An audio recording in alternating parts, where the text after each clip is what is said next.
Pwede ba bigyan kita ng sapatos at mamimili ka ng isang tao dito sa audience natin ngayon? Bibigyan natin sila ng sapatos at papasayahin natin sila ngayon. Yun ang maganda. Go na go! Yan, Boss So, Anton, maghanap maraming tayo. salamat. Yan, ready na ba kayo? Mamimili na si Boss Anton. Ready na ako. So, mamimili kami. Let's go! Let's go! Sana makahanap tayo. Oo, boss. Siyempre, yung hanapin natin yung may pinakakailangan ng sapatos, di ba? Oo. Ito sir, mukha ano sir? Ito, boss, oh. Okay ba yan? Okay to. Kuya, excuse me, pwede ka pa maistorbo?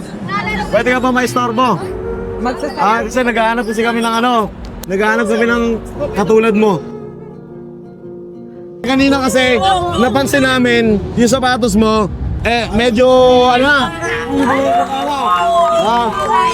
So, galing sa Pink Cotton, bibigyan ka namin ng bagong shoes. Okay, galing sa Pink Cotton, meron pa sa atong Gold Coffee Mix. Ibigay ko lang sa'yo. Yan. JR po. JR, ready ka na ba? Okay, bulsa mo na.